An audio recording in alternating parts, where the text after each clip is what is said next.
Hello friends, आज हम यहाँ पे डिस्कस करेंगे chapter number 5 inflation tamed and anchored through question. आप सब जानते हैं इस सीरीज में हम इकोनॉमिक सर्वे को डिस्कस कर रहे हैं with the help of questions. अब तक 4 चैप्टर्स हमने डिस्कस कर लिए हैं। अगर आपने वो वीडियोस नहीं देखे हैं तो उनको जरूर देखिए। और इस चैप्टर 5 में भी मैं पूरा कोशिश करूंगा कि इकोनॉमिक सर्वे में जो चैप्टर 5 दे रखा है उसको जितना हो सके कवर करके क्वेश्चन के फॉर्म में आपके लिए मैं लेकर आया हूं। स्टार्ट करें अगर क्वेश्चन नंबर 1 पे। With reference to global inflation trend as per the economic survey, consider the following statement. Global headline inflation has seen a significant decline from 8.7% in 2022 to approximately 4.2% in 2025. बिल्कुल सही बात है। Global headline inflation की अगर बात करें तो उसमें एक सिग्निफिकेंट डिक्लाइन देखा गया है 2022 में, जहां वो 8.7% के आसपास था, वही 2025 में it is 4.2%।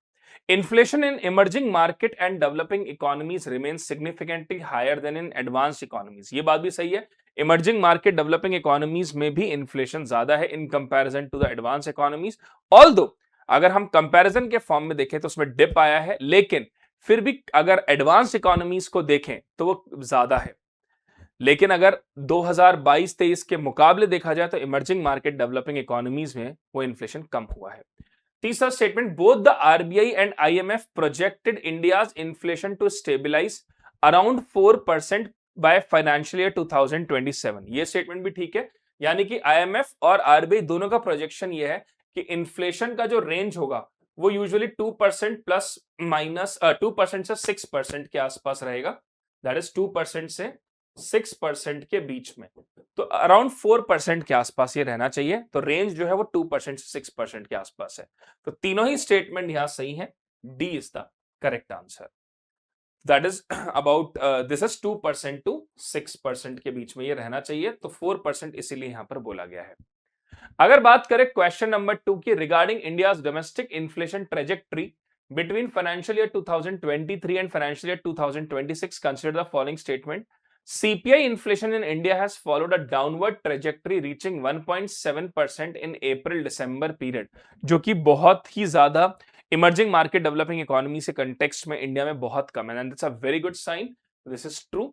Second, the sharp fall in food inflation is primarily attributed to favorable monsoon and high domestic production.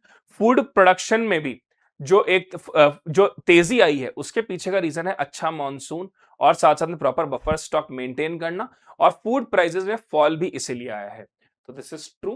Third statement, core inflation has remained lower than food inflation through out the financial year 2026 period. नहीं, ये statement गलत है। Core inflation थोड़ा सा sticky side गया है। All the food prices कम रही थी, उसके बावजूद भी अगर देखा जाए तो फूड इन्फ्लेशन कम है। वहीं कोर इन्फ्लेशन को अगर देखें तो थोड़ा सा यहां पे हायर साइड पे गया है। This is third statement is wrong. आप सबको पता होगा कोर इन्फ्लेशन में फूड एंड एनर्जी प्राइसेस को एक्सक्लूड किया जाता है। So 1 and 2 is the correct statement. एक बार देख लेते हैं यहाँ पे। India has seen a dramatic taming of inflation with the average CPI inflation drop from 6.7%, देखिए फाइनेंशियल ईयर 2023 में 6.7% to a multi year low of 1.7%, multi decadal year basically. तो बेसिकली अगर हम बात करें multi year low, not decadal, so statement 2 is correct. Agriculture act as supply side anchor, good monsoon led to record cereal production which crashed food prices. Statement 3 incorrect है। Food inflation fell sharply due to supply side strength. Core inflation actually rose to 4.6%. तो core inflation यहाँ 4.6% के आसपास गया है। तो जहां पर प्लेट्स, जो हम थालीनॉमिक्स वाला कॉन्सेप्ट भी कहते हैं, plates became cheaper, other services and non food items saw price pressure. Question number 3 कह रहा है, with reference to the management of pulses and edible oil in India, consider the following statement.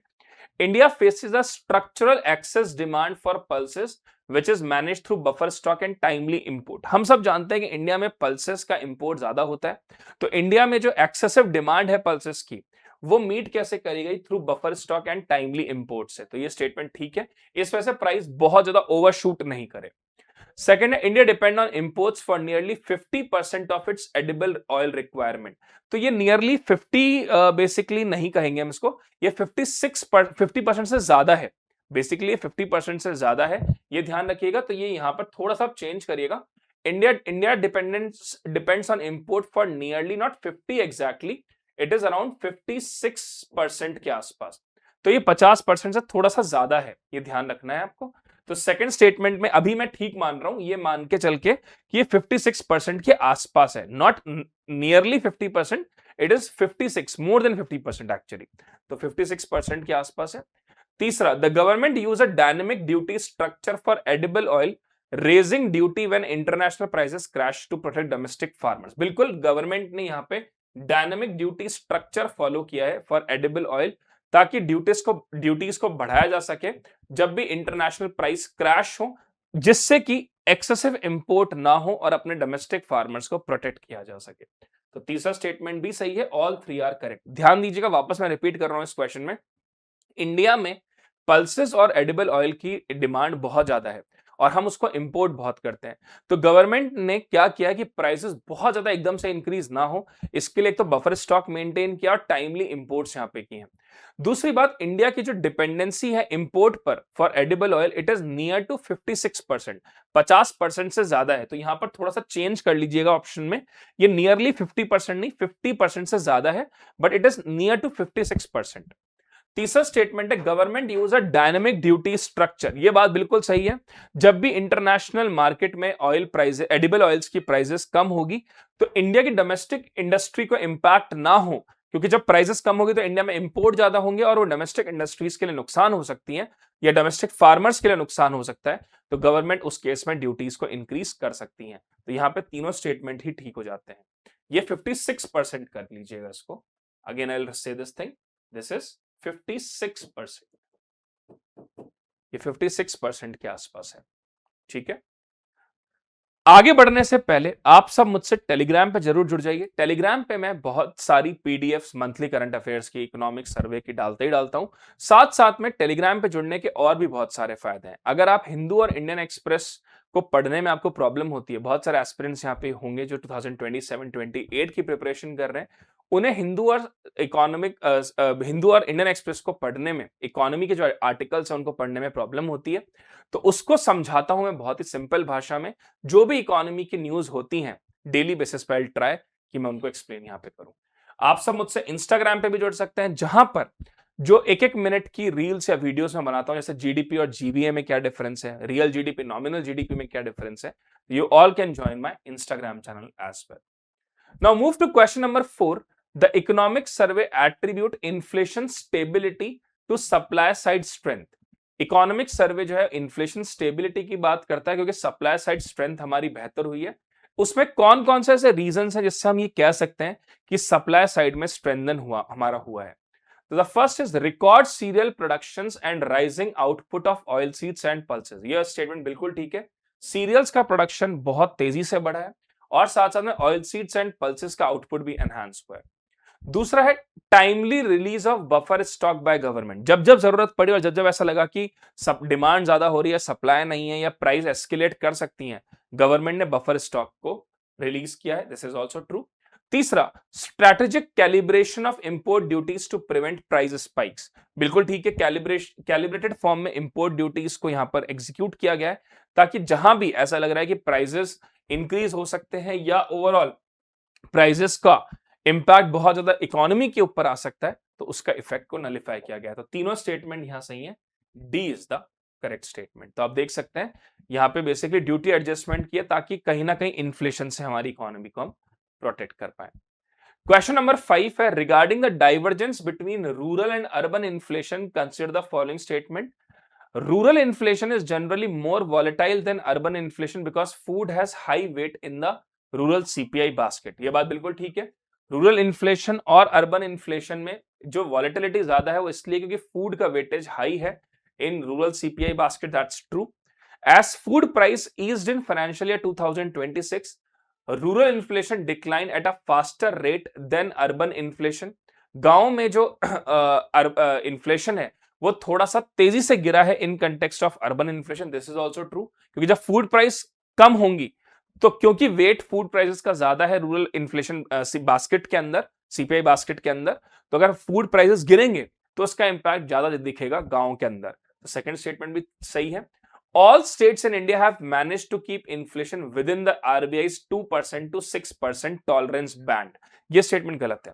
सारे states नहीं, अधिकतर states ने इस चीज का ध्यान रखा है, लेकिन अगर हम बात करें स्पेशली 2 स्टेट्स की, तो केरला और लक्षद्वीप एक्सेप्शंस हैं, वहां पे इन्फ्लेशन थोड़ा सा हाई गया है। तो ये एक्सप्लेनेशन है। गांव में people spend a large percentage of their income on food, therefore any change in food price impact rural CPI more than urban CPI. Because rural areas are more sensitive to food, the recent crash in food prices led to faster cooling. वहां पे faster cooling हुई है of inflation in villages compared to cities.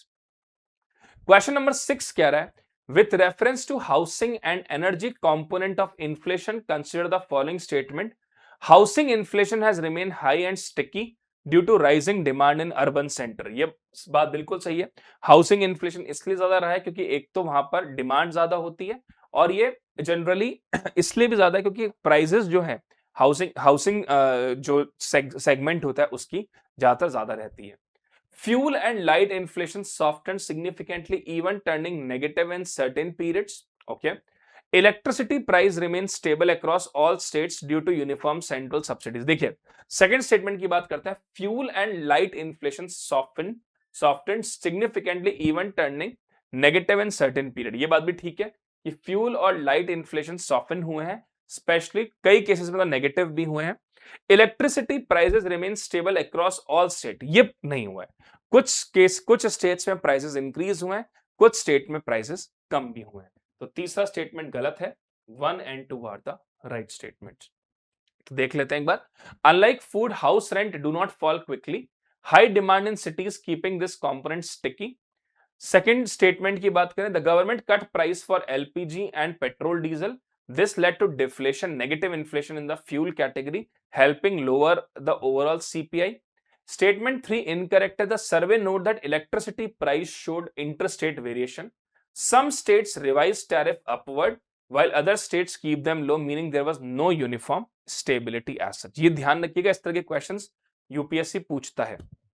फिर बात करते हैं question number 7 की। Consider the following statement regarding tomato, onion, potato inflation, top inflation mentioned in the survey. Perishable items like tomato, onion, potato are the biggest driver of seasonality in India's inflation. The government uses the Operation Green strategy to stabilize the supply of top crops. दोनों statement बिल्कुल ठीक है कि जो पेरिशेबल्स हैं, जैसे जो tomato, onion, potato हैं, ये इनकी वजह से इंडिया में इन्फ्लेशन, फूड इन्फ्लेशन तेजी से बढ़ता है। This is true. सेकेंड है, government uses the operation green strategy to stabilize the supply of TOP crops. ये बात भी बिल्कुल ठीक है कि एडिक्वेट सप्लाई रहे टमाटो, अनियन, पोटैटो की, इसके लिए गवर्नमेंट ने ऑपरेशन ग्रीन चालू किया। This is true. तीसरा स्टेटमेंट है, TOP inflation remained at record low in financial year 2026 due to the expansion of cold storage facility. देखिए ये ध्यान रखिएगा यहां पे कि कोल्ड स्टोरेज फैसिलिटीज हमने इंक्रीज तो करी हैं, लेकिन टॉप इन्फ्लेशन रिकॉर्ड लो पे नहीं रहा, प्राइसेस तब भी थोड़ी इंक्रीज हुई हैं क्योंकि ओवरऑल जो डिमांड और सप्लाई है उसमें गैप कई बार ज्यादा हो जाता है, और कई बार क्योंकि ये पेरिशेबल आइटम्स हैं तो जब तक ये कोल्ड स्टोरेजेस पहुंचते हैं तब भी कई बार ये खराब भी हो जाते हैं। तो तीसरा स्टेटमेंट जो है वो यहाँ पे गलत हो जाएगा। तो यहाँ पे the right statement is 1 and 2 only. Yes, the top crops have shorter shelf life. Small changes in weather led to massive price spike or crash, causing zigzag movement. Operation Green is the government flagship project to build value chain for these three perishable to prevent distress sale by farmer and price spikes. While cold storage is expanding, top prices remain volatile. Survey does not claim record low for TOP in financial year 2026, but focus is how to prevent an overall spike. तो focus हमारा ये है कि overall spike से इसको कैसे रोका जा सके। चलिए अब बात करते हैं क्वेश्चन नंबर 8 की। With reference to core inflation trend highlighted in the survey, consider the following statement. Core inflation is calculated by stripping away volatile component like food and energy from the headline CPI. This is true, ये बिल्कुल सही है। Headline inflation में सारे goods and services cover होते हैं, वहीं जो कोर इन्फ्लेशन होता है उसमें हम वॉलेटाइल आइटम्स जैसे फूड एंड एनर्जी जो होता है उसको एक्सक्लूड करते हैं। In financial year 2026 core inflation rose to 4.6% despite a fall in headline inflation. ये बात ठीक है, कोर इन्फ्लेशन 4.6% तक बढ़ गया था। High core inflation suggests that price pressure are becoming broad based in the non food economy. बिल्कुल ठीक बात है कि अगर कोर इन्फ्लेशन बढ़ रहा है इसका मतलब है नॉन फूड आइटम्स की प्राइसेस इंक्रीज हो रही हैं, क्योंकि कोर इन्फ्लेशन में फूड एंड एनर्जी आइटम्स को एक्सक्लूड कर रहे हैं और अगर वो बढ़ रहा है तो इसका सिंपल सा मतलब हो रहा है कि नॉन फूड आइटम्स की प्राइस इंक्रीज हो रही है। So the right answer is D 1, 2 and 3। ठीक है, so this is the correct statement, all of them. Question number 9. How does survey explain the relationship between a favorable monsoon and macroeconomic stability? It reduces food inflation which anchor inflation expectation for the whole economy.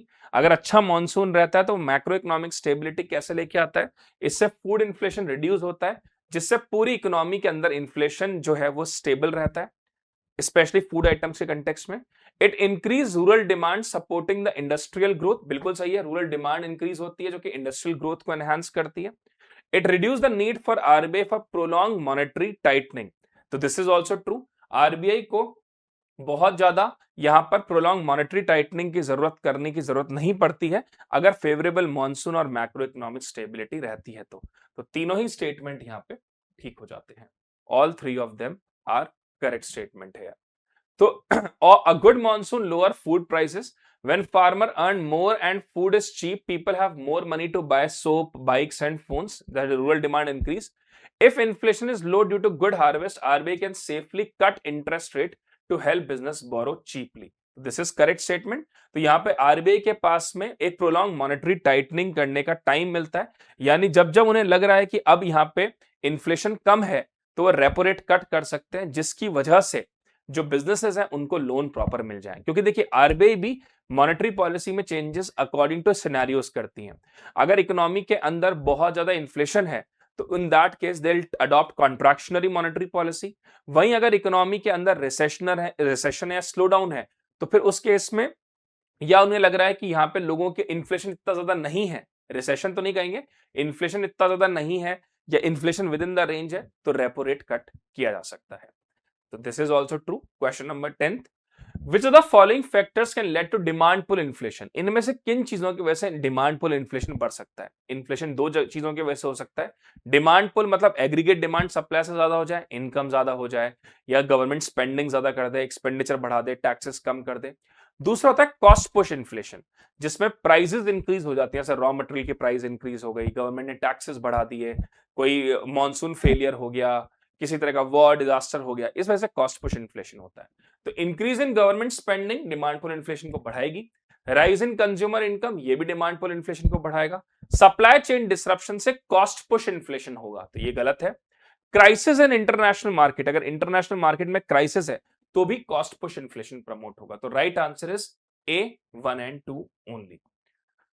ठीक है, तो ये दोनों यहां पे हो जाएंगे। तो friends that's all in chapter number 5 basically, जिसमें हमने डिस्कस किए हमारे मेजर चीजें सारी।